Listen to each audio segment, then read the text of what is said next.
Established over 10 years, Time Computers is the UK's leading direct supplier of PCs to home users and small businesses. Systems are assembled in Britain using the latest components and technology to give you complete confidence and peace of mind.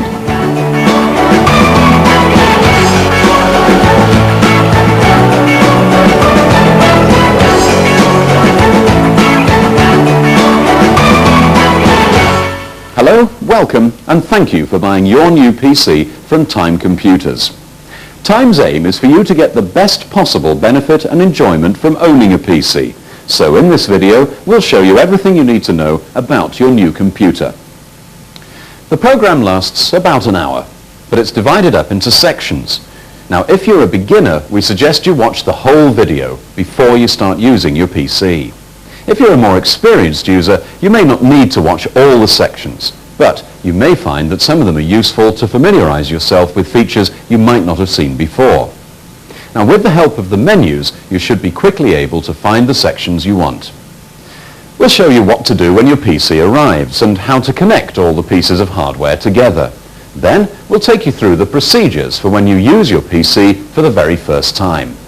We'll show you how to install software, how to get on the internet and connect printers and other add-on pieces of equipment. And finally, we'll show you how to contact the customer care center if you have any real problems.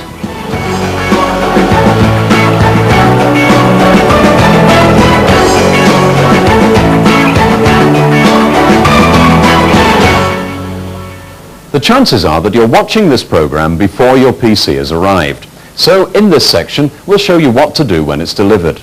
Now, when you ordered your computer, you were quoted a delivery date. This is normally 10 to 14 working days after your payment's cleared. In that time, your PC will be built and will have its software preloaded and be thoroughly tested for many hours. Your computer will be delivered by a reputable courier. If you're out when the courier calls, they'll leave a note so that you can phone to arrange a suitable time for them to return. Now, the whole system will come in a number of boxes, depending on what you've ordered. When it arrives, check the number of boxes against the courier's consignment note.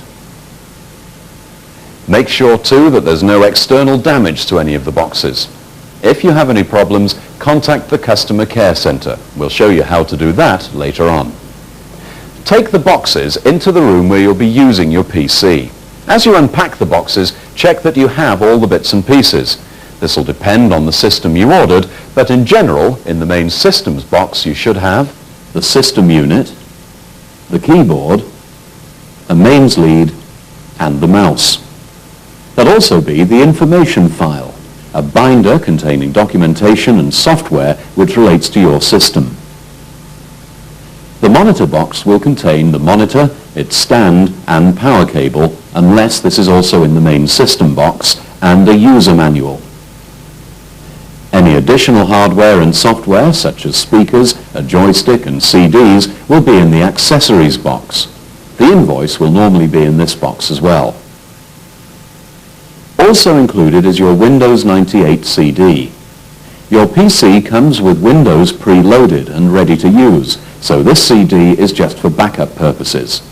But keep it handy, because you will need the product key number on the front of the manual when you switch your PC on for the first time. If some things appear to be missing, look through all the boxes and check the invoice. Some items may be marked to follow. This means that they were out of stock when your PC was shipped and will be sent on shortly. You will, however, have all the necessary equipment to get you started. If the missing items aren't marked to follow, then contact the customer care center, and we'll show you how to do that later in the program. After you've unpacked all the hardware, do keep the boxes and packing materials safe.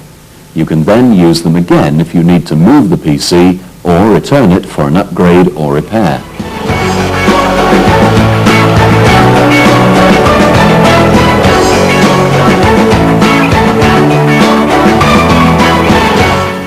Well, now that you know you've got all the right bits and pieces, you can start connecting them together. But before you do that, it's worth thinking about the best place to put your PC.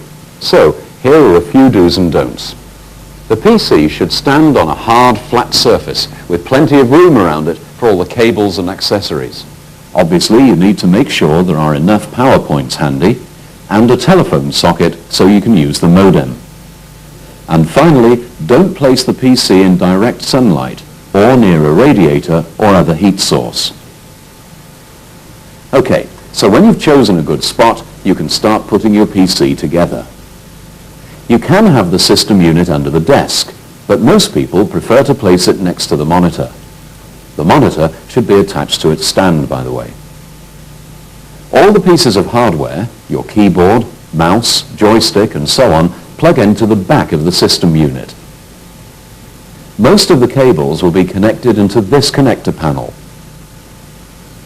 With your PC, you'll receive this Getting Started leaflet that shows you how everything fits together. Okay, back to the PC. On most systems, the connectors are color-coded to help you match up the connectors and sockets. First, connect the monitor. Plug the power lead into the back of the monitor and then into the socket on the back of the system unit. Then connect the signal lead. The monitor connector has screws on each side to hold it securely in place. Next, connect the keyboard. Make sure the marker on the plug lines up with the notch on the socket. Then connect the mouse to the mouse port in the same way. Now connect the speakers to the speaker socket. The speakers also have their own power supply. Don't worry if your system also includes a printer, scanner, joystick, a video camera or a digital camera. We'll get the PC up and running first and show you how to connect the other peripherals later in the video. Well, now you can connect the mains lead to the PC. Plug it into the wall socket and switch on. Do check that all the connections are secure. You must never connect or disconnect any part of the system while it's switched on, because that could damage it. So, now it's all together, it's worth thinking about your position as you use your PC. They are addictive. You could find yourself spending many hours in front of the screen, so it is important that you're comfortable. Ideally, you should sit on a chair like this with height adjustment. When you're using the keyboard, your forearms should be horizontal and your elbows level with the desktop. The monitor should be at arm's length from you, and your eyes should be more or less level with the top of the monitor screen. Position the monitor so that you avoid reflections from windows or lighting. And finally, place the keyboard a few inches from the edge of the desk so that you can rest your hands when you're not using it. Now, before you actually switch on, let's take a closer look at some of the hardware in your PC. All PCs have the same buttons, though the exact layout may vary from model to model. This button is the main on-off switch that you'll use day by day. When you do switch on, this green light will come on to show that the PC is powered up. This is the reset switch and is used to restart the computer without switching off the power. This symbol, which looks a bit like a drum, represents the hard disk drive which is inside the system unit, and the red light next to it will come on whenever the hard disk is active. Programs and work are kept in things called files, and these are normally stored on the hard disk. Reading or writing large amounts of information can sometimes take a few seconds. This light lets you know that the hard drive is working away. By the way, the computer uses the letter C to refer to the hard drive, so it's often called the C drive. We've just been talking about the hard disk drive.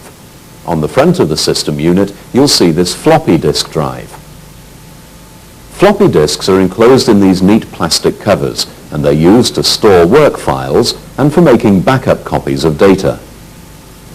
It's very important to put the disk into the drive the correct way round. On one edge of the disk is a shutter, and this edge goes into the drive first. Put it in with the label on the disk facing upwards. You can see a small arrow on the left of the disk which will help you insert it correctly. Push the disk into the drive until it clicks into position. To remove it, press the button and pull it out. All floppy disks have what's called a write protection tab. When the tab is down and there's no hole, you can save data on the disk. If you want to avoid the risk of the data being accidentally erased, slide the tab so that the hole is open. The floppy disk drive is referred to as the A drive by the computer. The third type of drive in your PC is the CD-ROM drive, and this is usually referred to by the letter D. Well, this reads the CDs that most software is now sold on, and it can play standard music CDs too. When you buy software, there's usually an install process where some or all of the programs on the CD are copied across to the computer's hard disk drive. Loading CDs is very easy. There may be one front panel, and the one with an arrow pointing upwards will open the tray. Simply place the CD in the round section in the tray with the writing facing upwards, and then push the button again to close it. It's very important not to pull or push the tray on its way in or out. Some CDs will begin installing a program or playing music as soon as the tray is closed. This is called autoplay. Many time systems may come fitted with the latest DVD or digital versatile disk drives. Now these look and work in a very similar way to CD drives. In fact, they can also read CD-ROM disks, but they hold much more information.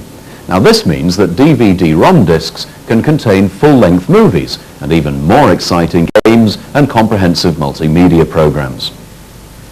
DVD systems are regionalized, and some DVD-ROM disks, usually those containing movies, may be coded to work only on PC systems in a certain region, such as Europe, which is region 2, whilst others will work with systems in any region. When you're buying DVD discs, always check that they are compatible with your system. Your system may also include a CD writer, known as Drive E, so that you can create your own music and data CDs using special recordable discs. The keyboard is an essential part of the PC system. Part of it looks like a typewriter keyboard, but there are lots of other important keys as well. So let's take a look at some of them. This key is particularly important. It's the return or enter key. This key starts a new line when you're typing text, but it's also used to send information to the computer. Along the top of the keyboard are a series of function keys labeled F1 to F12. These are a quick way of giving certain commands to the computer, such as printing a document or saving a file. On the right of the keyboard, you'll see a numeric keypad. This offers a handy way of entering lots of figures. This section contains keys for moving around the screen. For example, if you're working on a document in a word processor program, the point at which any new typing will appear is marked by this flashing line called the cursor. If you want to type somewhere else in the document, you must move the cursor to that point before you begin adding the new text. You can move the cursor with these arrow keys. In fact, the arrow keys are used to move around many types of program, as you'll see. These keys above, marked Home, End, and so on, move the cursor around the page in bigger jumps compared to the single steps that the arrow keys make. Along the bottom of the alphabet part of the keyboard, there are some additional keys that may be new to you. This key, which stands for Control, and this one, which stands for Alternate, are used with the alphabet keys to give instructions to software programs. For example, pressing Ctrl and S together saves a file. There are also these keys which have special functions in certain pieces of software. Well, that's the keyboard. Now let's take a look at the mouse. Now, using the mouse is another way of giving instructions to the computer. By moving the mouse, you move this arrow around the screen. When it's over the button for the command that you want, you click the left button to carry out that command. Let's see how it works.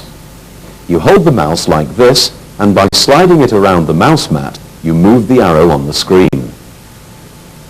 The screen contains various symbols. These are called icons, and they represent different commands. Now, say you've typed this letter in the word processor program and you want to print it out. This icon here means print out the document. So you move the mouse arrow over that icon and click the left mouse button to tell the PC that you want to select that command. The mouse is also used to select menus from the menu bar at the top of the screen. In most Windows programs, you'll see a row of words near the top of the screen. If you click on any of these, a list or menu drops down with a list of commands. Move the arrow over the one you want and click again to select it. Let's say you want to check the spelling in this document. Click on the word Edit. A menu drops down and one of the options is Check Spelling. Click on that and the program will show you any spelling mistakes that you've made. Most mice have two buttons and you normally click the left one to send instructions in this way. The right button is used to bring up special menus in most programs. Now, a couple of other points about using the mouse. To select some items, such as launching a new program, you have to double-click the left mouse button quite quickly. Now, that can take a little bit of practice. And another mouse skill that's important is called clicking and dragging. If you select certain items and then continue to hold down the left mouse button while you move the mouse, you literally drag that item around the screen. This idea is used in all sorts of ways, such as drawing a line in a design program or moving work files between folders. Some systems may have been supplied with the IntelliMouse or wheel mouse. This looks very similar to the ordinary mouse, but it has a wheel between the two buttons which can be turned to allow you to scroll through, for example, a word processor document. The wheel also acts as a third button, and its function may be different depending on the software being used. So, think about the best location for your PC. Connect together the various components using the Getting Started leaflet to help you, and make sure the connections are secure. Familiarize yourself with the various parts of the PC.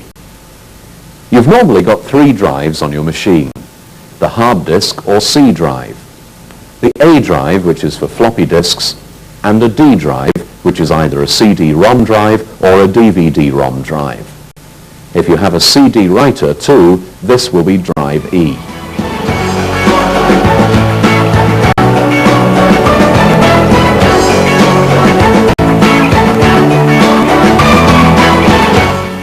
Now you're ready to switch on your PC. But before you do, it's wise to switch on any other peripherals, that is, extra add-on equipment such as speakers, first. Oh, and don't forget to switch the monitor on. Well, now we'll switch on the PC. The computer will immediately spring into life, and you'll see a variety of text messages move up the screen very quickly, and the Windows logo may appear a couple of times. Don't worry, because that's all quite normal. The PC is booting up, as it's called. It will do this every time you switch on. After a few seconds, everything will settle down. Then you'll see this box, which is called a dialog box. It means that the computer is asking you for some information. First, it wants you to enter your name in the boxes. You then click on Next. The next screen asks if you'd like to have a tutorial to show you how to use the mouse.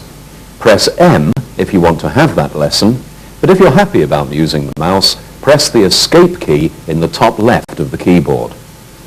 The next section uses the modem in your PC to electronically register your copy of Windows with Microsoft. Your new PC is already registered with Time, so this step isn't necessary. So just click on the Skip button. The next screen wants you to confirm that you really do want to skip the registration. Click on Yes and then Next to move on. Windows now displays the terms and conditions under which you're allowed to use it.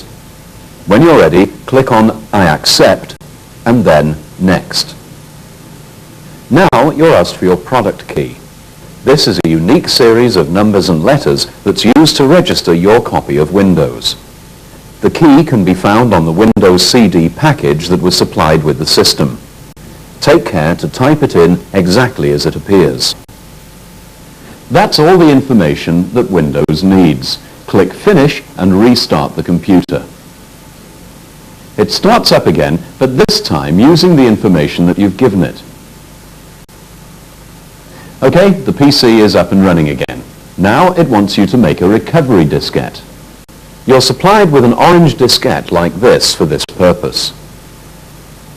The computer copies special information about itself onto the diskette. You'll only use the recovery diskette if you have problems with your PC, and without it, the technical support team will only be able to offer limited help.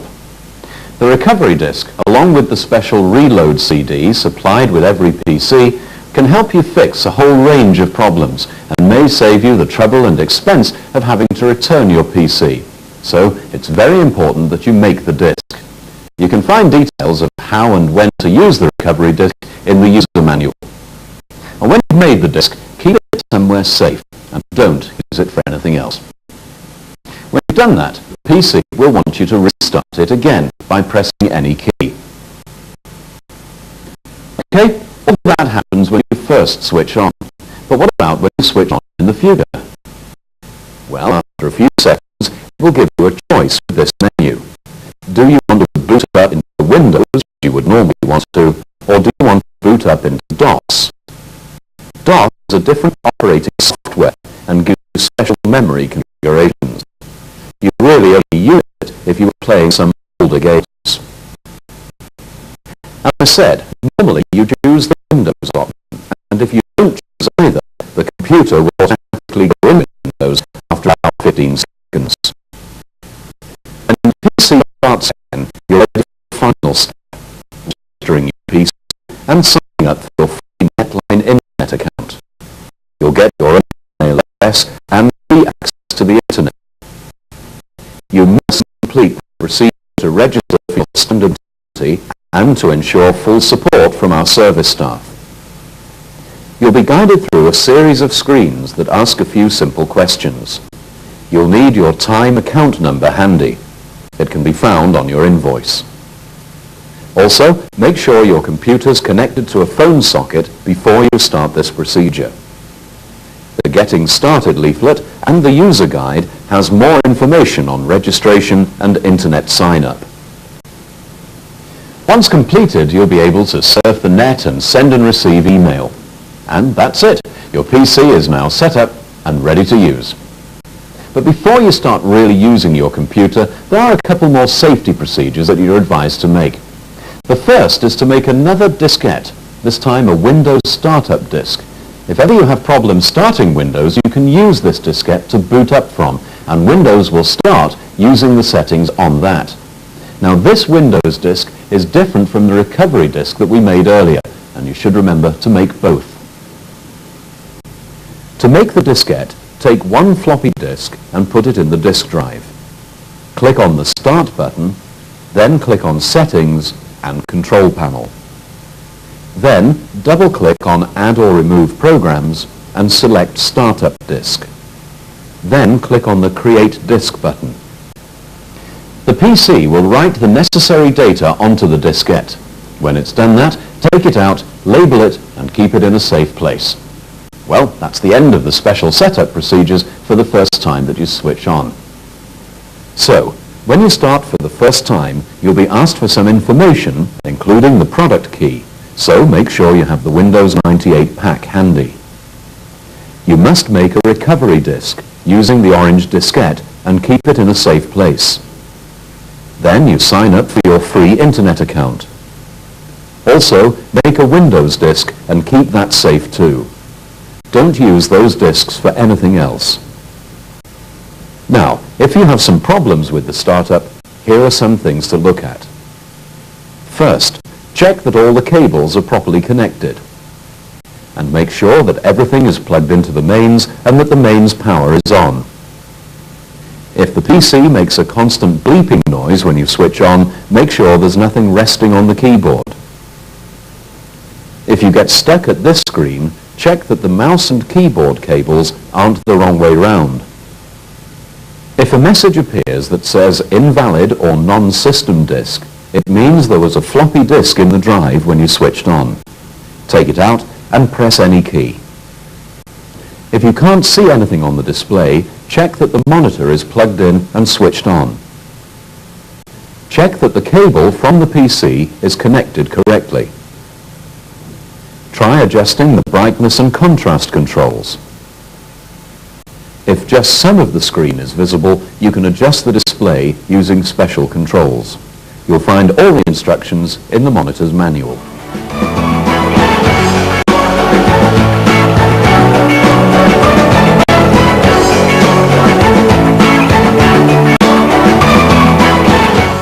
In this section, we'll look at how to use software.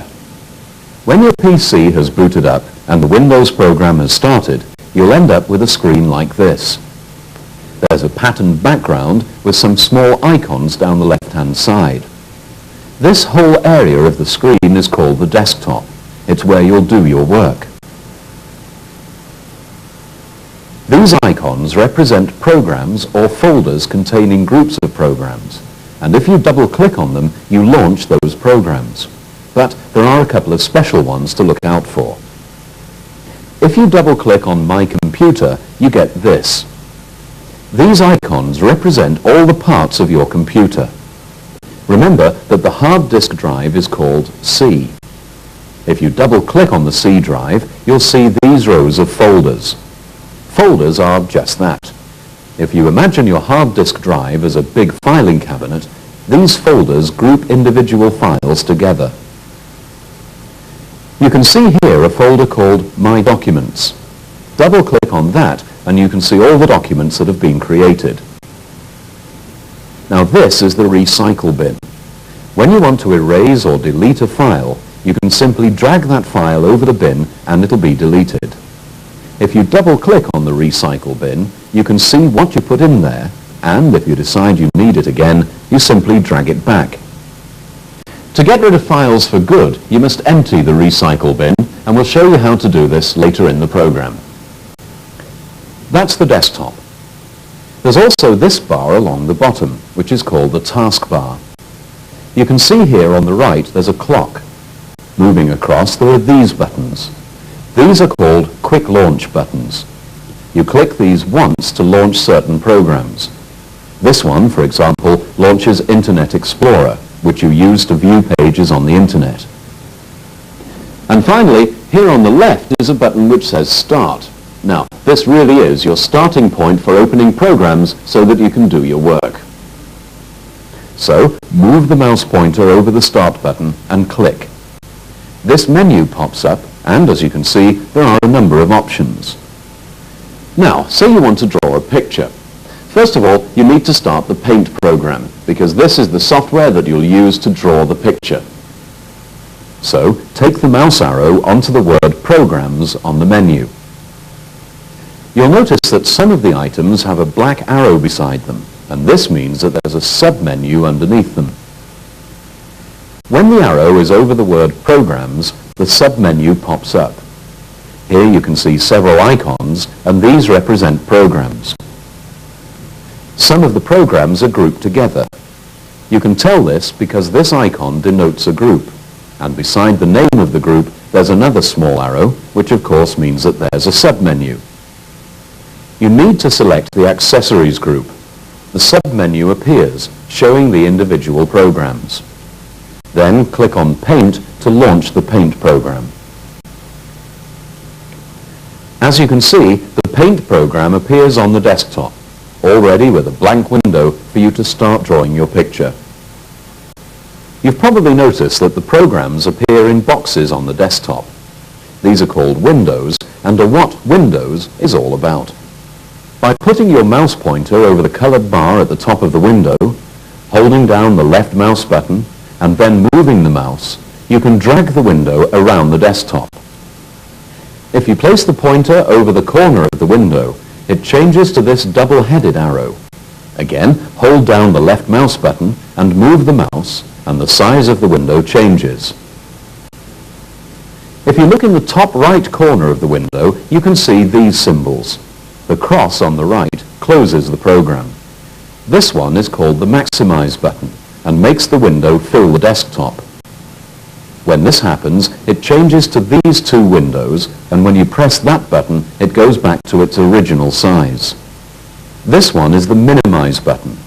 Click on it and the window disappears. But what you get is a button on the taskbar at the bottom which represents that program.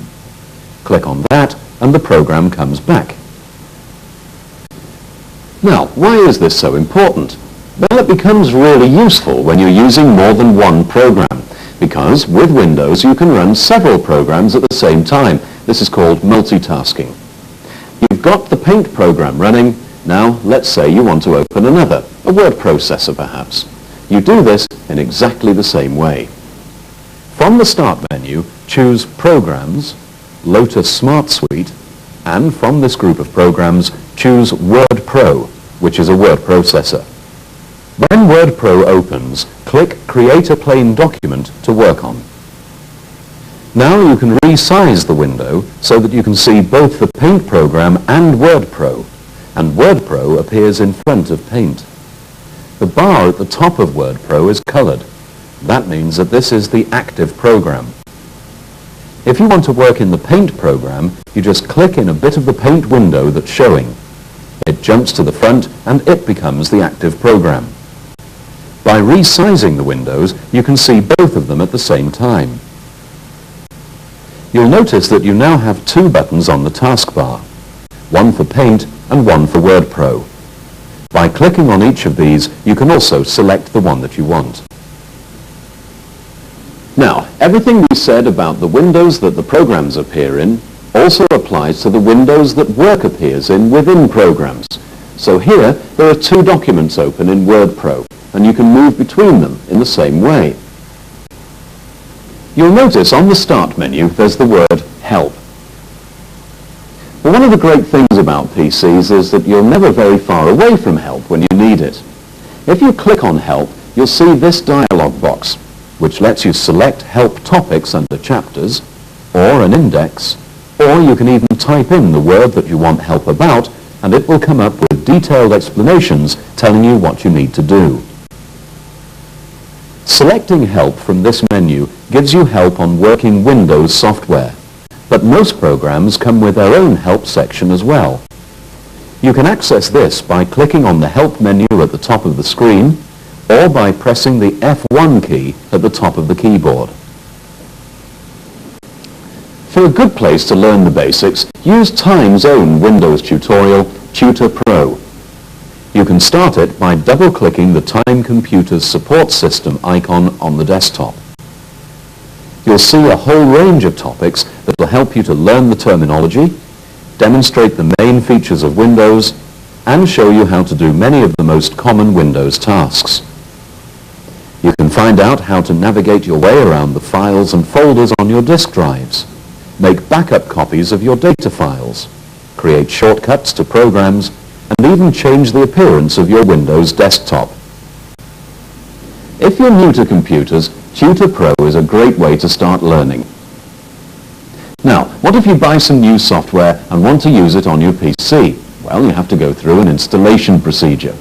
Most programs these days come on CD, but you still get some smaller programs on one or more floppy disks. So, if you've got some new software on CD, this is what you do. Put it in the CD drive. Now, as we mentioned earlier, some CDs will start automatically. Now all you need to do is follow the instructions as they appear, clicking on Next or OK to move on to each screen. But what if the CD doesn't autoplay? Well, you can still install the software by going to Start, clicking on Run, and typing in the instructions that came with the CD. In this case, you need to type d:/setup.exe. Click on OK and the PC starts copying the necessary files from the CD to the hard drive. For some programs this can take quite a long time, so you have to be patient. The computer will tell you when it's finished. When you've finished using the PC, it is very important that you close it down correctly. What you must never do is just press the off switch. That could easily damage the software, and it would mean you could lose some of your work files. What you should do is go back to the Start menu. You've probably noticed the Shutdown option at the bottom. Select that and choose Shutdown from the options and click on OK. If you have any programs still open and you haven't saved the files you were working on, you'll be prompted to save them now. When you've done that, the PC will close down and switch off automatically. If for some reason you do switch off the PC without going through that procedure, the next time you switch on, Windows will run a program called ScanDisk. This will examine the hard disk drive to see if there's any damage or loss of data.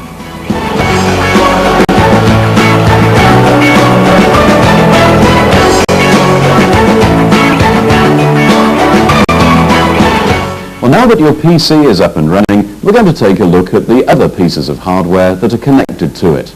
We'll look at the modem, which connects it to the telephone line, the video camera, PC TV, the printer, and other optional equipment. Now, all of these things are called peripherals. They all have to be able to communicate with the main bits of the PC, and for them to do this, they have to be set up correctly. So this section will guide you through some of the standard peripherals supplied with Time systems. Many of these are ready to use as soon as you plug them into the PC. If you have other peripherals, you should follow the instructions that are supplied with them. Many peripherals, such as scanners and gamepads, use these sockets called USB ports on the back of the PC. You can plug and unplug items into and out of USB ports while the PC is switched on. Most gamepads supplied with Time PCs can be plugged into the USB port and will be ready to use straight away. We recommend that you use port 2. Joysticks connect to this special port on the rear connector panel and are also normally ready to use immediately. Some Time gamepads and joysticks will be supplied with separate instructions, and you should use these to set them up. If your gamepad or joystick wasn't supplied by Time, you should follow the instructions that were supplied with them. If your system was supplied with the optional headset, you'll notice that this has two plugs. Connect the plug marked with a microphone symbol to the connector panel's mic socket, and the one marked with a speaker or headphone symbol to the speaker socket. If this is already occupied by the cable from the speakers, you can connect it to the phone's socket on the front of one of the speakers. Some speakers also have an additional mic socket on the rear, which you can use instead of that on the back of the computer. Now let's look at the modem. The modem converts computer data into a form that can be transmitted over telephone lines. Most Time PCs come with modems already installed, and all you can see of them is this row of sockets on the back of the system unit. It should have a cable attached which goes from the line socket on the modem to the telephone point. Now, there are several things that modems allow you to do. You can send and receive faxes, access the internet and use email, and use the video camera. So let's look at all of these in turn. First of all, faxing. You can use your PC to send and receive faxes. It can communicate with any other type of fax machine. It doesn't have to be another computer. To send a fax, double-click on the inbox to start Windows messaging. The first time you do this, you need to provide information about yourself and your PC setup. Choose Tools and Services. Highlight Microsoft Fax and click on Properties, then the User tab. Fill in all the appropriate details and then click on the Modem tab and Properties. Check the information on how the PC is to answer incoming fax calls and change it if necessary. Keep clicking OK until you're back to the inbox. You won't need to do this again unless you wish to change any of the settings. To send a fax, click on Compose followed by New Fax and follow the on-screen instructions. To receive a fax, you need to have Inbox open. Whether the phone is answered by PC automatically depends on the choices you made in the initial setup. With Auto Answer, the procedure is automatic. Most systems are supplied with a voice modem. Now this means that your PC can handle speech as well, so it can act as a telephone answering machine. Well, that's how you send faxes using the special faxing program. But you can also send faxes of documents directly from the program that created them. And you do this by sending the document to the fax program instead of to the printer. Let's say you've written this letter and want to fax it to someone. Normally, if you pressed the print icon, this letter would be printed out on the printer. But if you go to the File menu and select Print, you can see that the printer is highlighted. However, you can change that to Microsoft Fax. Now when you click on Print, you're taken through a series of dialog boxes asking you where you want to send the fax to, and off it goes. So much for faxing.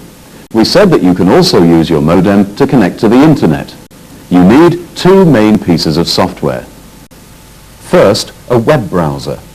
This allows you to access websites, the millions of interlinked pages that compose the graphical and multimedia content of the internet. Sites range from those of multinational corporations to the home pages of individuals. Some sites will have special areas where you can download files. Second, you need email software. This is similar to a word processing application and allows you to create and send emails to all corners of the world. You'll have been given your own email address when you signed up with Netline, and emails sent to this will be stored on the Netline computer until you make a connection and download the emails to your own PC. Windows comes preloaded with these applications, ready to use as soon as you've completed the Netline sign-up. To connect to the Internet, just double-click the Internet Explorer icon on the desktop. This box shows your username and your password, covered by asterisks for security. Now, just click on Connect and wait for a few seconds while your modem makes a connection with Netline. Once you're connected, use your browser to navigate the web by typing in the URL, that's the address, of the website that you're interested in. URL stands for Uniform Resource Locator. It's the unique name by which a site can be identified. Most URLs start with www. Followed by the site name. Hyperlinks like this on a page are used to move you to another page or even another site by a single click of the mouse. The mouse pointer changes to a hand when it touches a hyperlink, and the link itself usually changes color if you've already visited it. The software remembers the pages that you've visited, and using the forward and back arrows on the browser, you can quickly return to previously visited sites. You can save your favorite URLs so that you don't need to remember their names next time you want to visit. If you're not sure where the information you want to find will be, use the search button on the browser. When you join up with Netline, they'll let you have access to a global search facility, which allows you to type in certain keywords that may help define what you're looking for. For example, hotels and Key Largo.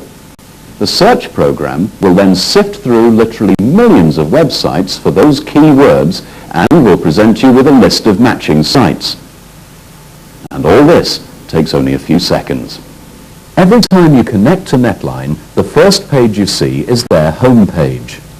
If you're new to the net, this page has lots of useful information on how to create your own personal email address and how to get the best out of the internet. Okay, that's the modem. But what if you have problems? The answer may be one of these. Make sure that the problem isn't at the other end. Is the person or service you're trying to communicate with ready and able to receive your call? Is the modem cable plugged properly into the back of the PC and into the telephone socket? Try to avoid very long lengths of cable. These can cause problems. You mustn't have too many phones on your line. Try disconnecting some. If you still have problems, try the Windows 98 modem troubleshooter under the Help menu. If you can't send a fax, make sure that Inbox is set up and running. If you can't receive a fax, check Inbox as well, and make sure that the Answer After So Many Rings box is activated. Now let's have a look at the video camera. This optional package uses a small camera, like this, which plugs into the USB port. You'll also need a headset and microphone as well. Now you can use the camera to take still photos and moving images too. Even without the video camera, you can still receive video calls. To get the camera ready for use, install the special software supplied on CD by following the on-screen instructions. The PC TV system, if it's fitted, is completely separate from the video camera. It lets you watch television and view teletext from your desktop. You can also capture images from television or from a video recorder. PC TV works via a small card inside the PC. You can see the back of it here. It has a standard RF socket which you can use to plug in a television aerial. The channels available in your area will be given numbers, but you can rename them with more meaningful names like BBC One and Channel 4 if you prefer. Once tuned in, you can move between channels by using the channel buttons on the TV software menu bar or using the function keys on the keyboard. The quality of the picture will depend on the standard of television reception in your area. Oh, and remember, you will need a television license if you don't already have one. This is a digital camera. It takes still pictures and stores them on a computer memory rather than film like a normal camera. With a digital camera like this, you'll get a cable and some software. This will let you download the pictures from the camera to your PC, so you can email them or print them out. The cable for the camera plugs into the COM port or the USB port on the back of the PC. Another optional peripheral is this scanner, which also connects to a USB port. We recommend you use USB port 1 for the scanner and port 2 for any other USB peripherals you may have. The scanner software may be preloaded so that you can start to use it straight away. Otherwise, there'll be instructions and a CD showing you how to connect it to the PC and install the software.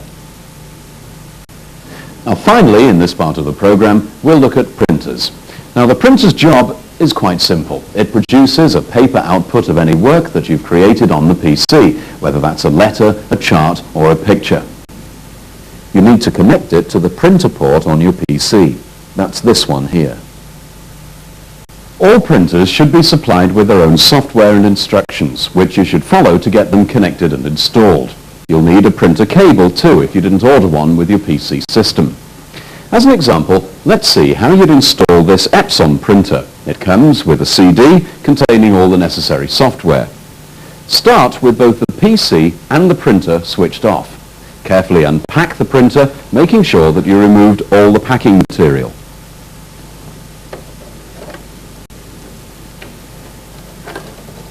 Then connect the printer cable and plug the printer into the mains, but don't switch on yet.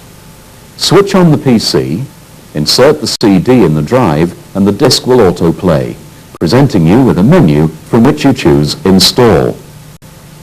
Select the printer model from the list displayed and click on OK.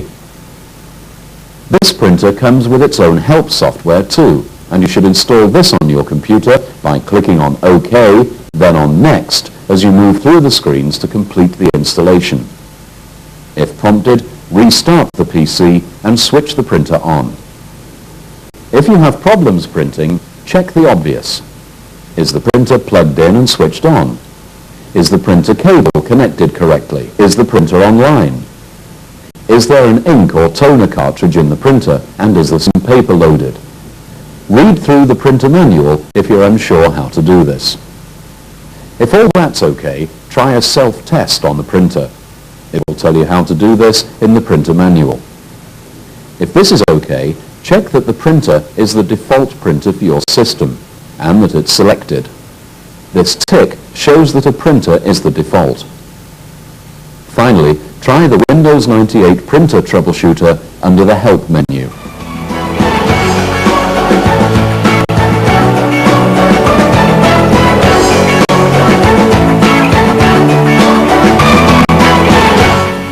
To keep your PC running at its optimum performance, it's worthwhile performing some routine maintenance. Now, but don't worry, we're not asking you to get your screwdriver out. As you use your PC, you're constantly storing files on your hard drive, reading them, deleting them, and then adding more files and so on. Over time, the hard disk drive can become fragmented, with information not stored in the best way for reading and writing it quickly. So, there are a number of programs which check and tidy up your hard disk to keep it working efficiently. You should run these every month or so to keep your PC at its best. You'll find these programs in the Accessories program group under System Tools. The first is ScanDisk. This checks to see that data is stored correctly on your hard disk. If it finds a problem, it can normally carry out a repair and everything will be okay. Just follow the instructions that it gives you. You'll most commonly come across ScanDisk if the machine is switched off without being shut down properly. The program then runs automatically next time you switch on to make sure everything's okay. Next is Disk Defragmenter. When files are written onto your hard disk, they're not always written in one long piece. The PC likes to fill up gaps on the hard drive, and so files may be split up into smaller pieces. These are written onto the hard drive to fill up the gaps left by deleted files. When the hard drive is new, things are neat and tidy, but over time, files become scattered, and this increases the time needed to read them. The Disk Defragmenter program reads all the files on your hard disk and reorganizes them into continuous pieces. This process can take over an hour, but it's worth doing every couple of months. Disk Cleanup is rather different. This program looks for files on your hard disk that are no longer needed. These won't affect your work files, but other types of file that the PC creates in order to work, but then sometimes doesn't delete. Then there's the recycle bin, which we saw earlier. If you double-click on the bin, you can see a whole number of files here that have been deleted. If you did want to get one back, you would highlight it and then go to the File menu and select Restore. This puts the file back in the folder where it originally was. But as you can see, you can very quickly end up with a lot of files in the recycle bin, and taking up and slowing down the hard disk. So, to empty the bin, again go to the File menu and select Empty Recycle Bin. Now they've all gone, and you can't get them back. The last piece of software you should run regularly is antivirus. Now, you may have heard of so-called computer viruses.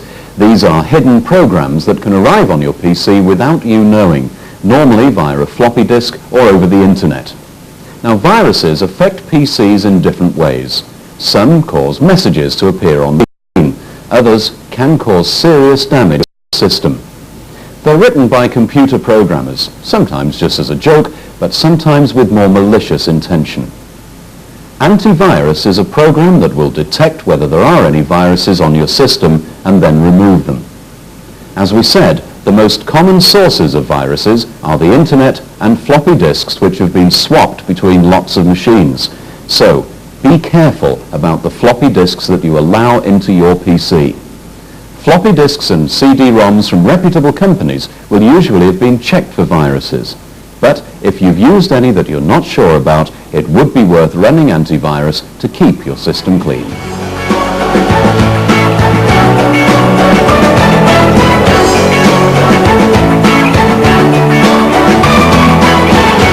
In this program, we've given you the help that you need to get started with your PC.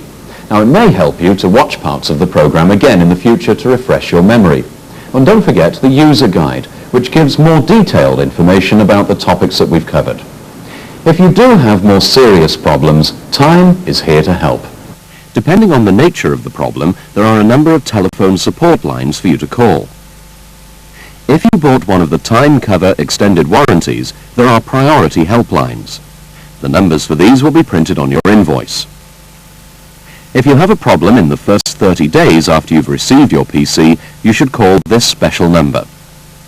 You will need to have your invoice handy, as you'll be asked to enter the first 3 digits of the invoice number when you make the call. The first 30 days support line is for hardware and software inquiries relating to the setting up of your system. After your first 30 days, or for delivery and invoice inquiries, there are other numbers to call, again depending on the type of inquiry. The Customer Services Department can help you with delivery queries and other non-technical issues. The Setup and Configuration line is available to help customers set up and use equipment once your PC is more than 30 days old. If you need help or advice on the software that was supplied with the computer, call the Software Assistance Service. They can also give general advice on other software not supplied by Time. And finally, there's a dedicated Netline help desk which can give help and advice on Netline and also answer more general queries about email and the Internet. Subscribing to Netline also gives you access to Time Support, a website for Time customers where you can find technical help and advice, download the latest drivers and electronic manuals, or email your query through to our support staff. Now, when you call the helpline, it is useful if you can be near your PC and have it switched on. The operators may ask you to carry out some procedures as they talk to you, or they may ask you to try something and then call back when you've done it. If the support staff advise you to return the system to Head Office Service Centre, you'll be given an authorization number called an RMA number. When your PC was delivered, you will have received a computer system return form and a number of important notice labels. Now fill these in and remember to put on the RMA number. Without that, the machine will not be accepted. Pack the machine up in the original boxes and put one of the labels onto each box. Depending on the nature of the problem, you may not need to return the whole system, perhaps only the main unit. The support staff will let you know. Depending on the type of work being carried out, data may be erased from your hard disk, so it is important to back up any of your work files onto floppy disk before you return the PC. The system should be returned to head office by courier. Who pays for this depends on the reason for the return. The various types of return are listed in the user manual with other details. Well, that's about it. We hope that we've helped you to get started with your new PC. And remember, if you do have any problems, there's the online help on the PC itself. The user manual and tutorials for individual pieces of software offer a lot of very helpful information. And if you're really stuck, then there are the helplines, which can offer personal help over the phone. We want you to get the most out of your new PC.